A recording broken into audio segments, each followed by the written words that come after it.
biraa uumee dhufe tamti firraan laaliin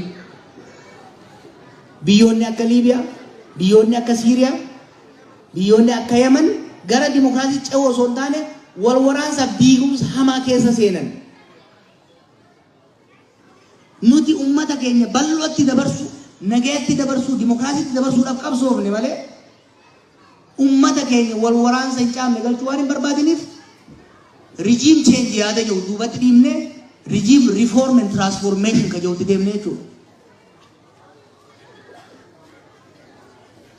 Risk avoid gochuudhaaf kana goone.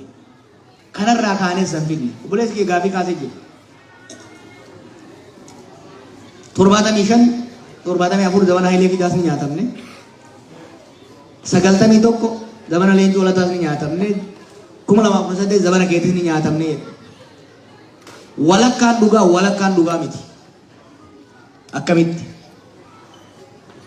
Dhugaan jiru sirna Hayilee Sillaasee kuffisuu irratti illee qabsaa'onni keenya adda dureen taphatan.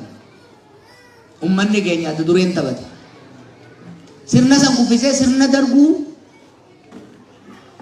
aangoo qabate hawwiin Oromoo garaan keenya dhugaa rabbii fidun. Saat ifa.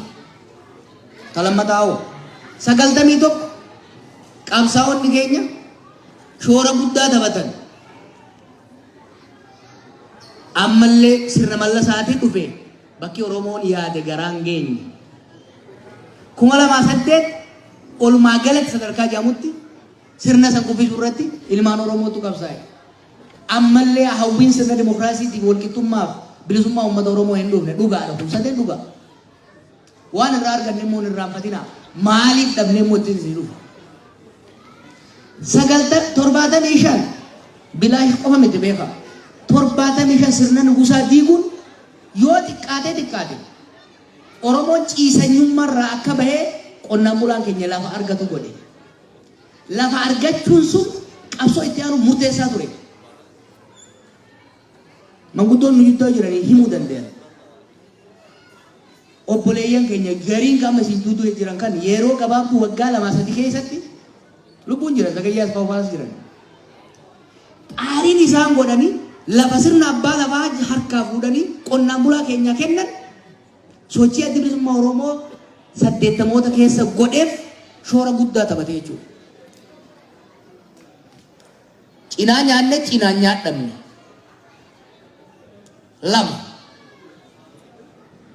91 nyaadhamuu qofa miti galaaluu qabna. 91 Oromiyaa wanni jedhamu hin jirtu jechaa turan. Yeroo san Profeesar Mahammad maal jee barreessaa 86 na fakkaata. Oromiyaan jedhamtu har'a lafarra jiraachuu baattus hanga sammuu Oromoo keessatti hafa qaalamteetti gaaf tokko lafarra mul'achuu isaa irraa hunduu yaachaa ture. Amata 4 keessatti Oromiyaa waan jiru jaarre. Qubeen haraam jaamaa turte suni hojiirra oolte. Isinitti himu Oromiyaan 91 osoo ijaaramuu baatte. Oromiyaan ijaaramte sun qubeen ilmaan barsiisuu osoo baatte. Dhaloota qubee har'a isin faasita kun hin jiraatu dhaloota fidalaa ifirraanfatee shinaabbaachoo ta'uu jiraata ture. Dhaloonni qubee aniif waan lankiyya hoogganne sirna kana lafaan dhooyne kun bu'aa 91ti. Irraa buufannee jirraa jechuudha. 2008 booda waan irraa arganne hin dubbadhu. Gara fuulduraatiin seenaa irratti ni hima. Waan irraa arganne hedduudha. Wanni karaa saarrees akkasuma. Now let me take you back.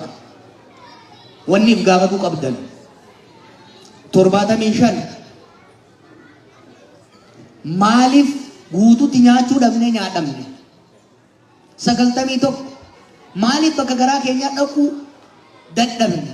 2018 maaliif sirna hin barbaannu ijaaruu dhabne? Hangaafina nuuf gaafadhu kana. Quba qabu dandeessa. Hayilee Fidaatti, Leencoo Lataatti, Jawaaritti, Kaanitti. Sun afaan ifamnu sun rakkoo hin qabu. Waa'ee maaltu nu hanqise ka jedhu san deebii beekaa isa maali wani nu hanqise akka laalutti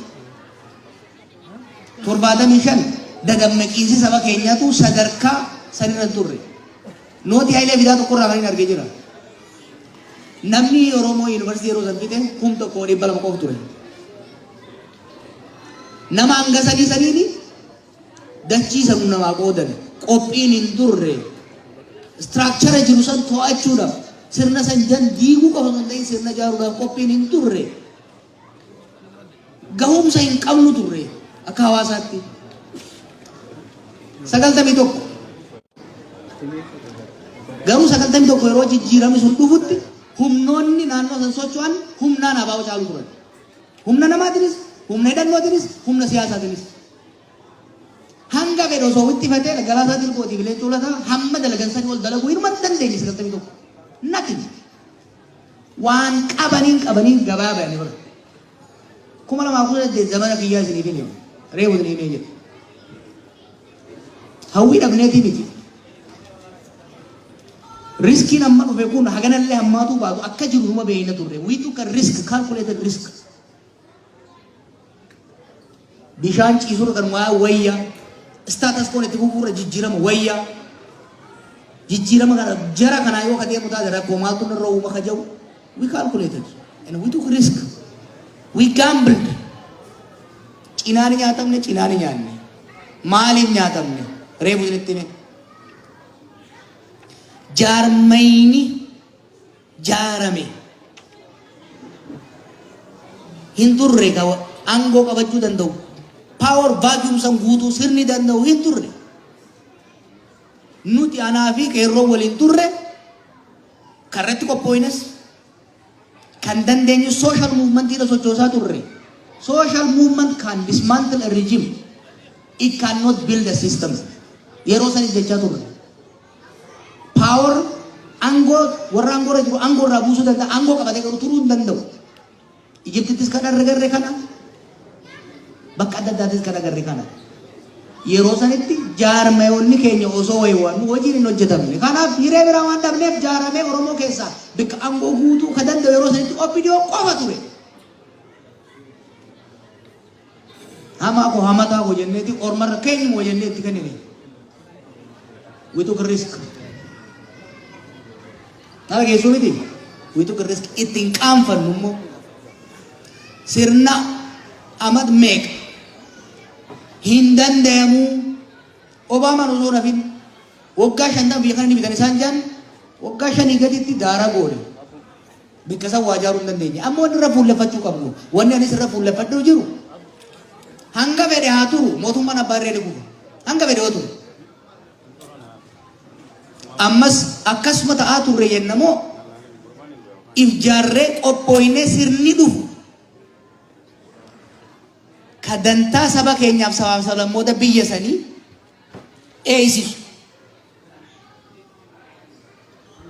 eeysisuu danda'u jaaruudha qabna nuti paartii jaaruu jirra itti yaannee mana hidhaa immoo akka gaarii yeroo nuu kennu itti yaannee maaltu hanqate Oromoodhaaf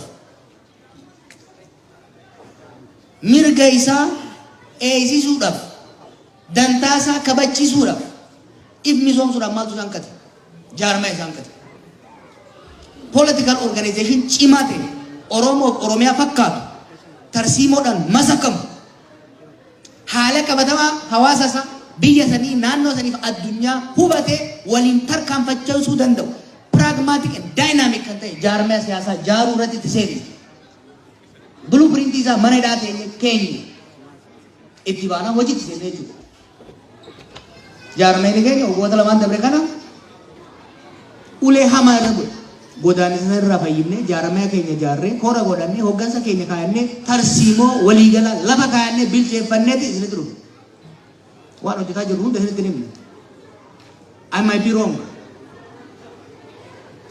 wanni yaalaa jirru dongora ta'uu danda'a akka ilaalcha keenyatitti aga sammuun teenya nuu himtetti wanti amma saba keenya barbaachisu jaarmaa cimaa jenneeti jaarmaa jaaruu wanni aktiivizimii dhiisee miidiyaa dhiisee dhugaa isinitti immoo jaarmaa siyaasaa keessa seenuu hin fedhun ture ammallee an bilisa ta'uun fedha jaarmaa an tatamuun fedhu garuu saba kanaaf ka barbaachisu kophaa deemuu osoo hin taane nama cimaa osoo hin taane jaarmaa cimaadha jee waan hin ufamansiiseefin jaarmaa na fakkaatu keessa seenee jechuudha kalammattaattiin isinii dabra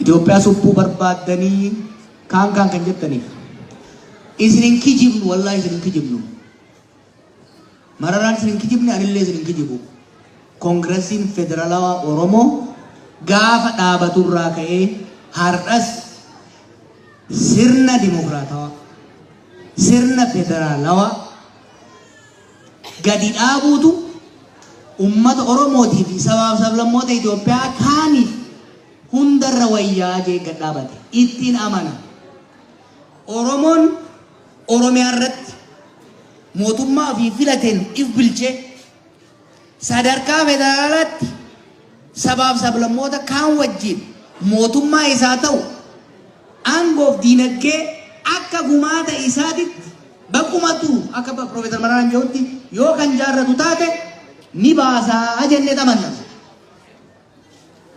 Oromoon kilaaritii qabaachuu qaba sobuun hin barbaachisu. Gariin kan kaleessa walabummaa jee dubbataa ture nu caalaa achi dabree nuti duulaa ture gaafa mana hidhaa ture. Hiisin hin sobnu yoo karaan kaafaa waliin deema jettan kun ta'e nu deeggara. Hin ta'u yoo jettan karaa biraa deeggara. Nuyi garuu waan itti namanne isinitti hin kijibu bakka. Oromoodhaaf kan ta'u sirna federaalaa dimokiraatawaa ta'e kan sabaaf sablammoonni biyya sanii qe'ee isaanii irratti aadaa isaanii kunuunfatanii diinagdee isaanii irratti abbaa ta'anii naannoo isaanii irratti mootummaa isaanii ta'uu filatanii sadarkaa biyyatti immoo ilaameedhaan negotiyeeshiniidhaan baargeeniidhaan aangoof diinagdee hiratanii akka gumaata isaaniitti akka baay'ina isaanii sirni akkasii ijaaruutu nagaya waaraa fidaa sirni akkasii ijaaruutu dantaa Oromoof sabaaf sablammoota kabachiisa jennee amannaa. Abiy Ahmediin kan wallolle waan biraatiin miti kan hidhamne waan biraatiin miti. Wasan walitti hin dabarre kotteen waliin jenne. Sirna federaalawaa jiru san dimokiraateessuu haqa sabootaa kennu saboonni mootummaa isaanii ta'e akka filatan gochuu mootummaan federaalaa baay'ina saboota biyya sanii akkaataa daayivarsiitii biyya saniitiin aangoon qulqulleessituu irraa kaasee hamma olitti daayivarsiitii calaqqisiisuu qaba. Haalli ati deemaa jirtu sirna federaalawaa kan laaffisu saboota kan walitti dhiyeessu osoo hin taane saboota kan daran walitti namu gaagama kan fituu jennee u'uu itti jennaan narraa cansaa jedhu hidha waan biraatti ni bitu. Har'as taanan hidha hoggaa baane harka kennine sirna federaalizimii dhiibne sirna yuunitarii gargaaran jiru. Abdii kutannee aarree immoo waan itti namanne isin gammachiisuuf harka isin dhoofsisuuf walabummaa Oromiyaa hin jennu. Saba keenyaaf kan wayyu sirna federalizimii dimokiraatawaa ta'e jennee amanna jira. Kana gara fuulduraa dhibee gochuu dandeenya garuu kanarraa laalla. Sirna waa'ee gumbii kakaaftan irraa maaf hin jedhe.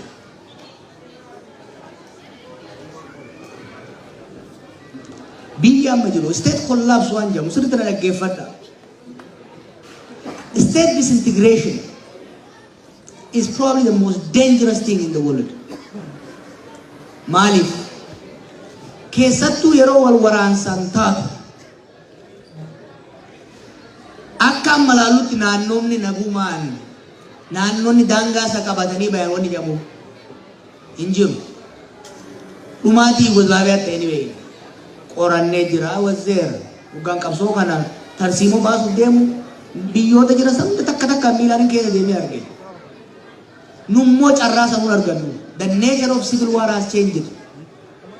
Maaliifi sababa biyyoonni dantaa adda addaa qaban humna diinagdee waraanaa qaban baay'een dhalatanii yeroo biyya tokko keessa wal waraansi eegalu lakkoofsi humnoota wal waraananii waan dabalu saba tokko keessattuu gartuun adda addaa kan hidhate dhalataa waan deemuuf sirna akka amma dura yaadamutti sirna sanirraa fottokanii ka biraa jaaruun waan danda'amu natti hin fakkaatu. Waan hin qoradhe waan isin miidhaa Oromooti jedhe ni miidha waan hin jedhu isinitti hima. Closely laaluu danda'uu qabna. Ana kan laalutti I might be wrong. Ana kan laalutti